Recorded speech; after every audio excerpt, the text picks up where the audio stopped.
अस्सलाम वालेकुम। मैं मुस्ताम शाकिर, आप देख रहे हैं आर्ट। उम्मीद करता हूँ सारे लोग खैरियत से होंगे, खुश होकर हम अपनी लाइफ गुजार रहे होंगे। जैसा कि आप लोग को मालूम है कि बेनज़ीर इनकम सपोर्ट प्रोग्राम के बारे में जो भी न्यू अपडेट होती है वो मैं आप लोग को टाइमली प्रोवाइड करता रहता हूँ।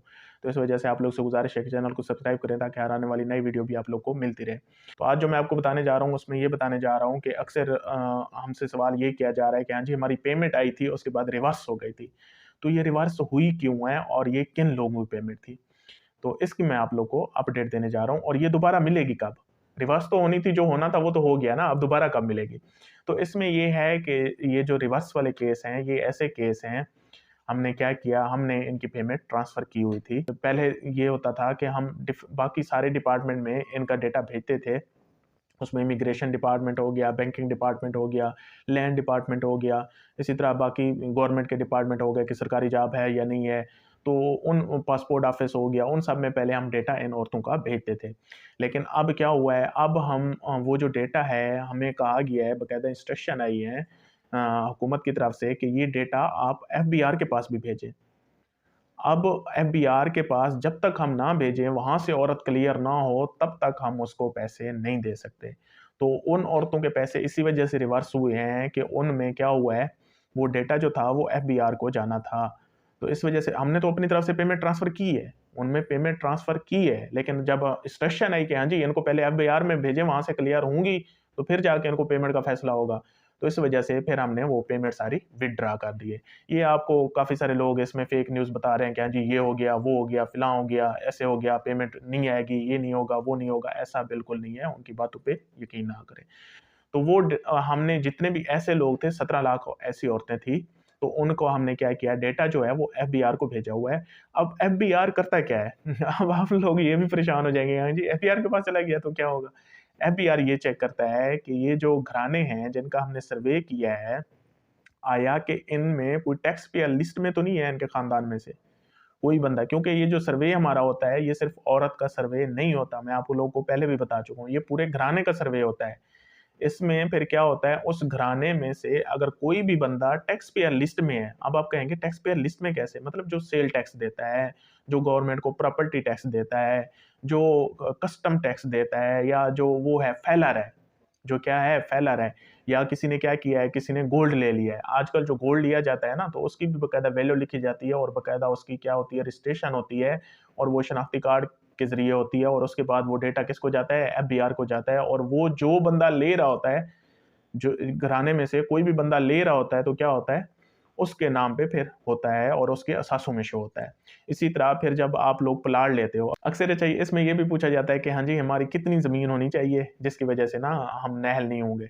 तो मैं आप लोग से पूछना ये चाहता हूँ कि देखें, ज़मीन की जो वैल्यू होती है वो वेरी करती है, एरिया टू एरिया वेरी करती है। अगर आप 5 एकड़ ऐसी ज़मीन लेते हैं जो बंजर है, उसकी कोई कीमत ही नहीं है, उसकी कोई कीमत ही नहीं है, तो उसमें आप 5 एकड़ वहाँ जाके ले लें, बेशक जंगल में ले लें, तो क्या होगा? उसमें आप टैक्स पेयर लिस्ट में तो नहीं आएँगे ना।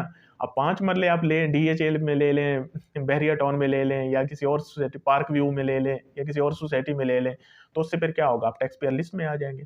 उसमें 5 मरले क्या, आप 1 मरला मरला भी लें, फिर भी टैक्स पेयर लिस्ट में आ जाएँगे। तो आजकल होता क्या है, होता ये है कि जूँ ही आप लोग के नाम ज़मीन ट्रांसफ़र होती है, कोई प्लॉट ट्रांसफ़र होता है, तो उसकी बाकायदा कीमत लिखी जाती है। फ़ाइल में क्या लिखी जाती है? कीमत लिखी जाती है, और उस कीमत के हिसाब से ही आप लोग पे टैक्स लगता है। आप फेलर बनते हैं, आप फेलर बनते हैं और उसी हिसाब से आप लोग पे क्या लगता है? टैक्स लगता है, और वो आप टैक्स पेयर लिस्ट में आ जाते हैं। तो इस वजह से फिर क्या होता है? वो घराना जो होता है, वो नहल हो जाता है। तो ये पिछली दफ़ा हुआ, पिछली दफ़ा भी हमने कम से कम 12-14 लाख औरतों को क्या किया है, हमने नहल किया है। वो इस वजह से किया है क्योंकि एफबीआर से जो हमें टैक्स की लिस्ट आई थी, उसमें क्या था? औरत हमारी बेनिफिशियरी थी, औरत हमसे पैसे ले रही थी। उसी घराने की औरत क्या कर रही थी? हमसे पैसे ले रही थी, और जो उनके फैमिली मेंबर थे, जो उनके घर के अफ़राद थे, वो गवर्नमेंट को टैक्स दे रहे थे।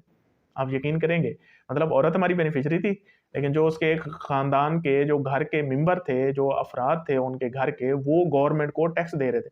मतलब हम औरत को पैसे दे रहे थे और उसके जो फैमिली मेंबर थे, वो हमें टैक्स दे रहे थे, गवर्नमेंट को टैक्स दे रहे थे। तो इस वजह से ऐसी तमाम औरतों को पहले भी हमने अहल किया है। अभी भी ये जो लिस्ट है, ये एफबीआर के पास गई हुई हैं, इन फैमिलीज़ की। ये जो 17 लाख फैमिली हैं, इनका डेटा हमने एफबीआर के पास भेजा हुआ है। अगर इनके ख़ानदान में कोई बंदा टैक्स पेयर लिस्ट में नहीं होगा, तो ये वहाँ से क्लियर हो जाएंगी। उसके बाद जो ही हमारे पास वापस आएंगी तो हम क्या करेंगे, फिर इनकी पेमेंट दोबारा इनके अकाउंट में सेंड कर देंगे। और ये जो पेमेंट होगी इसमें 2-3 महीने अभी लगेंगे। इस पेमेंट का जो फैसला होना है वो कब जाके होना है, वो जाके मार्च में होना है, उससे पहले इसका फैसला नहीं हो सकता। अगर कोई आपको कहता है कि हाँ जी जनवरी में आ रहे हैं, फरवरी में आ रहे हैं, ये हो रहा है वो हो रहा है, ऐसा बिल्कुल नहीं होना। तो इनका फैसला कब होना है, जाके मार्च में होना है।